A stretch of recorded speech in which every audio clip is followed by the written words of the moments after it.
Good evening and welcome to Newswatch at 11. I'm Rebecca Fernandez.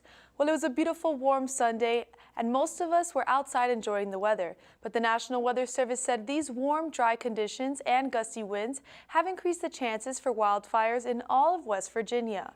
The Weather Service said in a news release on Sunday that outdoor burning is considered extremely dangerous. The statement said residents should be aware of heat and sparks while operating equipment and avoid smoking in wooded areas. Outdoor burning is only allowed through May 31st between 5 p.m. and 7 a.m. and is limited to brush, leaves, yard clippings, and other vegetative materials. Residents could face fines if a fire they started escapes and causes a wildfire or forest fire. And another warning was given today. A boil water advisory has been issued for the Arnett water system due to a mainline leak. Customers are advised to bring all water to a full rolling boil, let it boil for 1 minute, and let it cool before using or use bottled water. Boiled or bottled water should be used for drinking, making ice, brushing teeth, washing dishes, bathing, and food preparation until further notice. Boiling kills bacteria and other organisms in the water. Governor Jim Justice held a press conference on Saturday night on the House floor to discuss the end of the legislative session and give an update on what the status of the West Virginia budget deal is. He was aiming to limit budget cuts to about $50 million while raising the sales tax 1% and cutting West Virginia's income tax. Justice said the tentative agreement protects higher education and services for the state's poorest residents.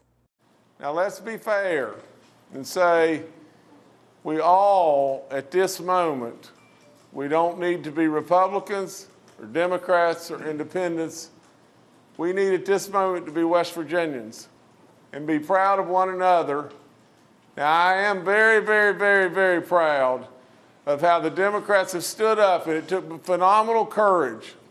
But I'm also proud to say that tonight, at least, we're working together, and we may have very well negotiated a deal that is the greatest deal of all time for our great state and our people. So right now, I'm one happy camper. The budget deal has passed through the House and passed today through the Senate and is now on the way to the governor's desk. It will raise the state sales tax from 6% to 7%, add a corporate revenues tax of 0.00045%, and in 2018 establish new income tax tiers, cutting the current rate, which is 20%. New River Community and Technical College will conduct Be the Match swab events for bone marrow donor registration from 10 a.m. to 2 p.m. on Monday. Events will take place concurrently at New River campuses in Beaver, Lewisburg, and Summersville.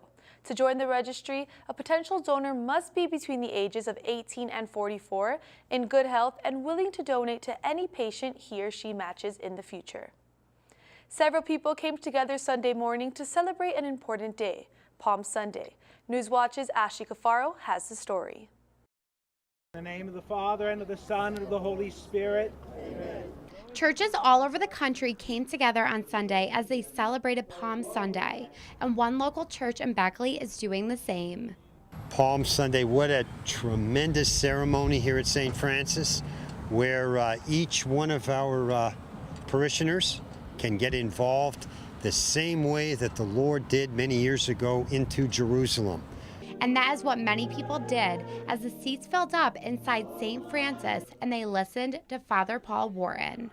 The origins of Palm Sunday are found in the 4th century Jerusalem, where they began, when the persecutions ended of Christians, to celebrate different events in different places in Jerusalem as they went through the church's year. And they began processing with palms. Here at the Catholic Church of St. Francis in Beckley, many people believe that Palm Sunday brings them together more closely. We enjoy doing this each and every year, and it knits us all together tightly as far as our Catholic community is concerned. And not only does it bring the community closer, but it also teaches them how important Palm Sunday is.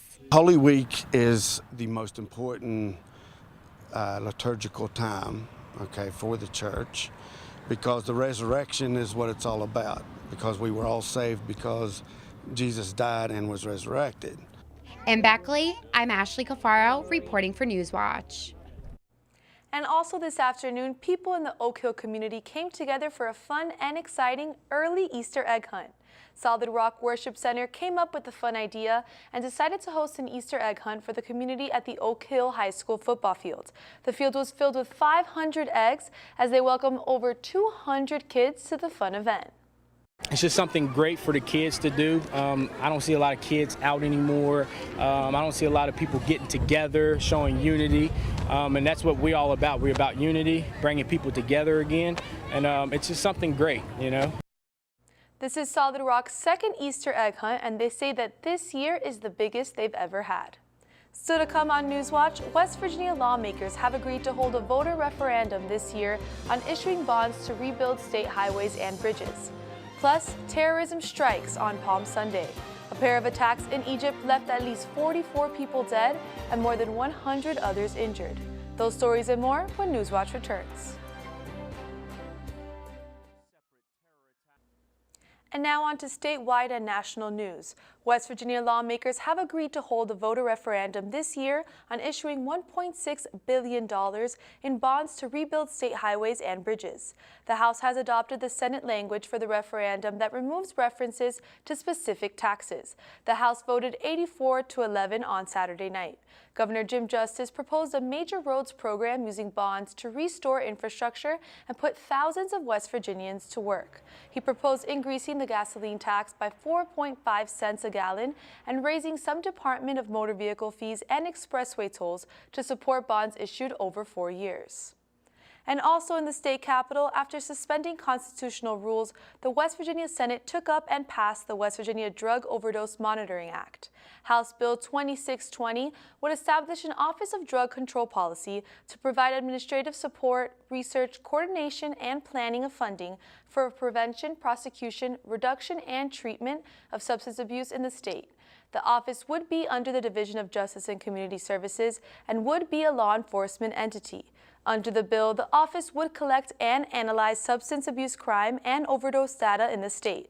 It also would apply and disperse grants and other funding.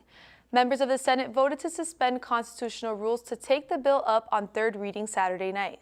The bill passed unanimously, and the bill now heads over to the House. And horrific news to report today. Terrorism strikes on Palm Sunday. A pair of attacks in Egypt leave at least 44 people dead and more than 100 others injured. Now the Islamic State claiming responsibility for both attacks. ABC's Alex Marquette is in Beirut with more.